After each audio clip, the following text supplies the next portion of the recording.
Obesity is a huge problem in this country and around the world. Current treatments include diet, exercise, and surgery in some cases.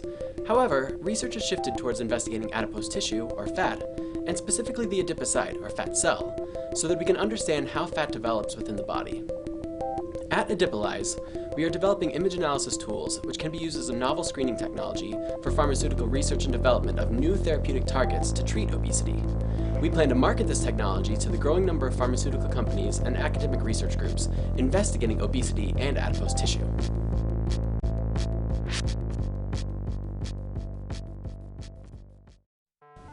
Over 30% of adults in the US are obese, and this has been a growing trend in recent years.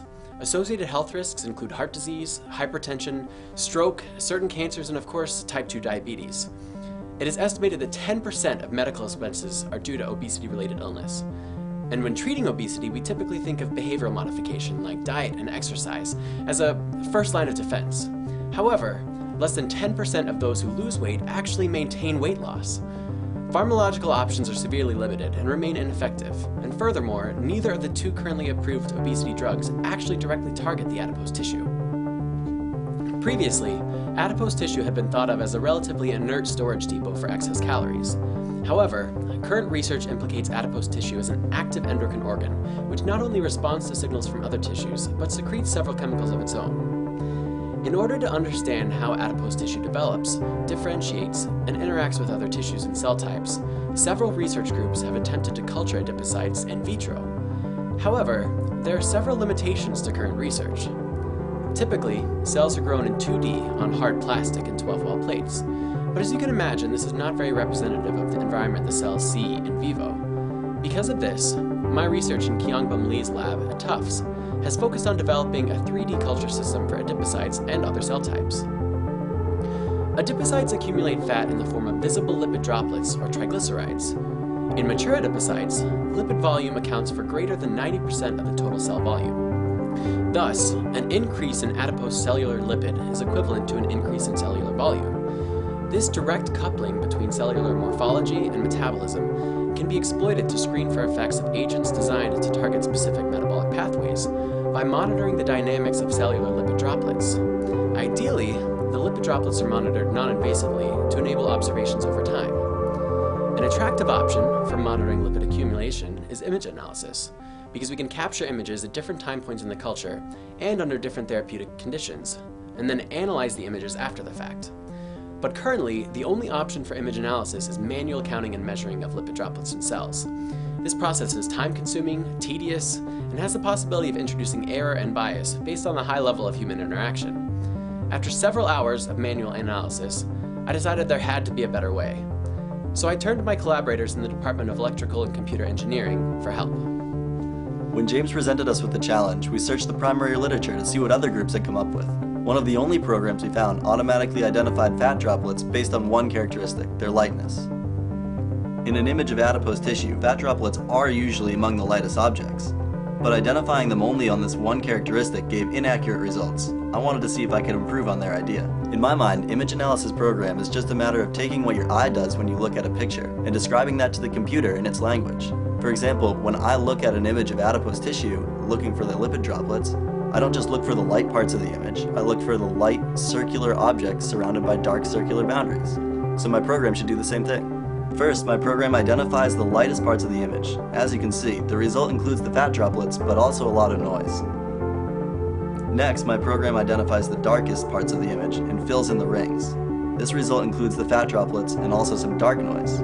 By intersecting these first two images, I can get a result that only includes the light objects surrounded by dark boundaries. Since the light noise and dark noise cannot be in the same place, the noise drops out. From there, I wanted to further improve the result by taking advantage of the fact that the droplets are so circular. So I wrote a circle finding algorithm. It uses the fact that circles have the highest area to perimeter ratio of any two-dimensional shape to identify the very circular objects in each of the first two images.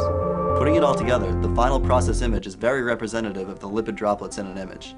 The program uses that final image to calculate a variety of statistics like average lipid droplet size and total lipid volume. Now a researcher like James can analyze all of the images from his experiment at once. Instead of tirelessly counting lipid droplets over days, he can have unbiased statistics in seconds telling him whether or not his experiment worked.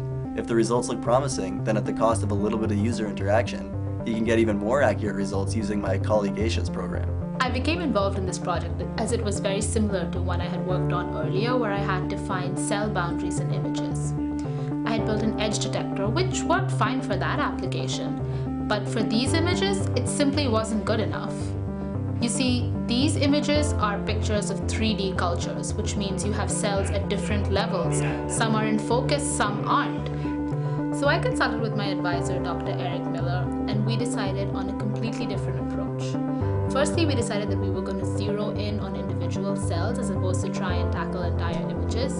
And secondly, we decided to employ the use of a machine learning algorithm called random forest classifiers, which essentially categorizes the pixels into various groups. I manually colored a few test images using a different color to denote each category.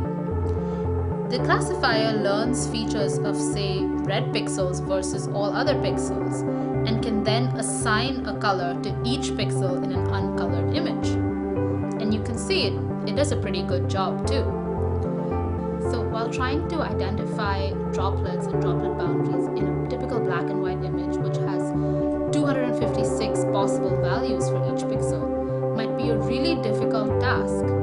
In these images, with just 4 pixel values, it's much easier. We extract the green boundary pixels and use it to identify the components it divides the image into. Some more processing allows us to reject false alarms and to ensure the droplet sizes obtained resemble the actual sizes more closely. And then we're done.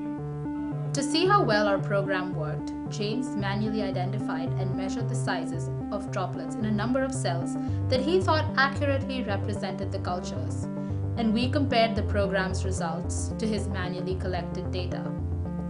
This graph shows the correlation between the 2 data sets. It's excellent, much better than we have come across so far in other papers. After developing the program, we needed to validate its results. So we examined results from some of my experiments. In one experiment, we treated cells with an agent which we expected would reduce triglyceride accumulation. We captured several images throughout the experiment and retained cellular samples so that we could analyze actual triglyceride content. Based on the image analysis, we found a decrease in the average size of lipid droplets, as well as a reduction in the amount of total lipid. These results correlated well with data we obtained from enzymatic assays, and we are currently conducting several more experiments to validate our program. And we aren't the only lab interested in adipocytes. There are many pharmaceutical companies developing drugs to target obesity, academic labs studying adipose tissue and therapeutic development, even medical doctors attempting to quantify differences between adipocytes in lean and obese patients who would be interested in our software. We have spoken with representatives from other academic research groups, as well as representatives from industry, who agree that our software fulfills a need in the market. One of the great plus points of using this random forest classifier is that it can easily be retrained for any type of image. So anyone doing a similar sort of counting problem, whether it be droplets or cells or any sort of regular shape really, could make their task much simpler by using our program and get their results much faster too. By combining the expertise of engineers of different disciplines, we at Adipolyze have created a product that could save researchers, doctors, and pharmaceutical companies both time and money.